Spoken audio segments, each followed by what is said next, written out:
May 25, 1941. The cold, gray waters of the North Atlantic. On the bridge of the battleship Bismarck, Admiral Gunther L. Jens stares into the mist. He has just sunk the pride of the Royal Navy, HMS Hood. But his own ship, the most powerful battleship afloat, is now bleeding fuel. Above him, the sky is empty. A single thought must have crossed his mind. If only he had air cover. If only he had an aircraft carrier. That dream of a German aircraft carrier had a name, Graf Zeppelin. It was a steel behemoth, longer than 2 football fields, designed to project German air power across the seas. It was to be the centerpiece of Plan Z, Hitler's ambitious naval expansion program, a fleet designed to challenge the might of Great Britain and the United States on the high seas. Launched in 1938 with great fanfare, with Hermann Göring himself proclaiming it a testament to German engineering and will, the Graf Zeppelin was a symbol of a new era for the Kriegsmarine. For centuries, Germany had been a continental power. Its navy, though formidable at times, had always been secondary to its army. Now, under the Third Reich, the vision was global. A fleet built around aircraft carriers would allow Germany to strike anywhere, to protect its sea lanes, and to finally break the British blockade that had crippled it in the First World War. The stakes were nothing less than naval supremacy,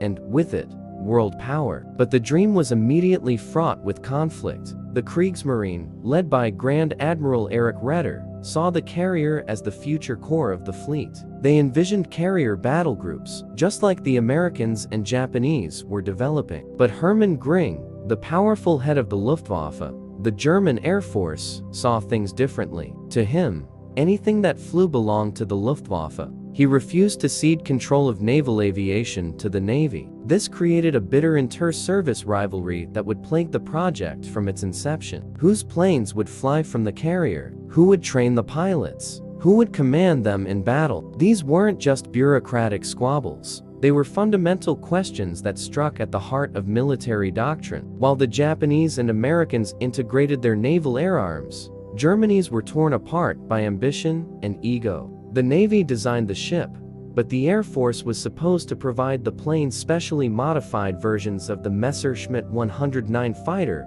and the Junkers 87 Stuka dive bomber. But Göring consistently delayed and diverted resources, prioritizing his own land-based air force. As the war began in 1939, the Graf Zeppelin was about 85% complete. It lay waiting in the shipyard at Kiel, but the rapid, stunning victories of the Blitzkrieg on land shifted Hitler's focus. Why invest massive resources into a long-term naval project when the war in Europe seemed to be won with tanks and planes? The U-boats were proving devastatingly effective in the Atlantic, sinking Allied shipping at an alarming rate. They were cheaper, faster to build, and delivered immediate, quantifiable results. Admiral Raeder argued passionately for the carrier's completion, but the strategic reality was changing. The invasion of the Soviet Union, Operation Barbarossa, would soon consume the vast majority of Germany's industrial might. Steel, workers, and weapons were all needed for the Eastern Front.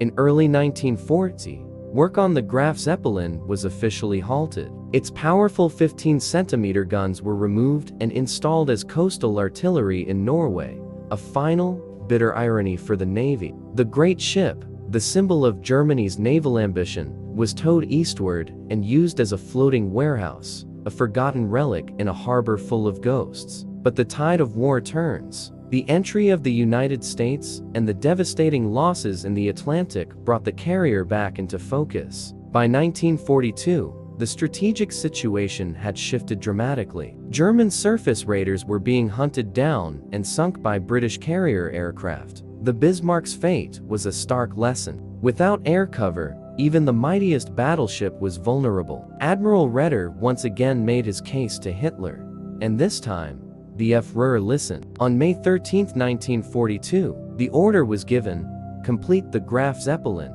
Work resumed with a frantic urgency. The hull was brought back to Kiel. New technologies were considered, including updated aircraft and improved catapults. The designs were revised. The Stukas were deemed too obsolete, and new torpedo bombers were planned. A new generation of naval fighters was envisioned. For a fleeting moment, The dream was alive again. It seemed the floating fortress might finally see battle. Then came the Battle of the Barents Sea in December 1942. A small force of German cruisers and destroyers, tasked with sinking a vital Arctic convoy, was driven off by a much weaker British escort. They failed their mission. Hitler, who had always been skeptical of his surface navy, flew into a rage. He saw the big ships as cowards, as a waste of resources. He summoned Admiral Raeder and excoriated him, declaring the entire surface fleet useless. He ordered all major warships to be decommissioned and their guns used for coastal defense. It was the final,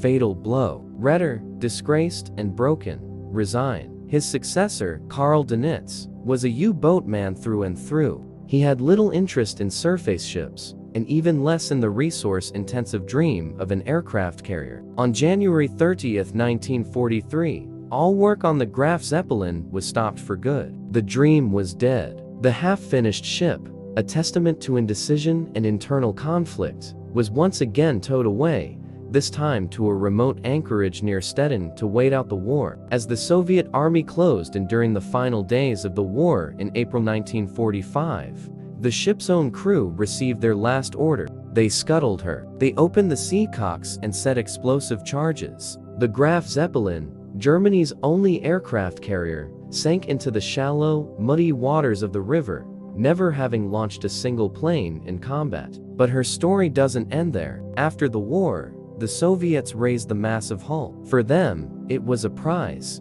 a specimen to be studied. They were fascinated by its design, its armor, and its potential. In August 1947, they loaded her with captured aerial bombs and used her for target practice in the Baltic Sea. The ship that was designed to withstand bombs and torpedoes finally succumbed. Over 24 hits were needed to send her to the bottom for the final time. She was sunk, studied, and destroyed. The wreck of the Graf Zeppelin was lost for decades, a legend resting in the dark depths of the Baltic.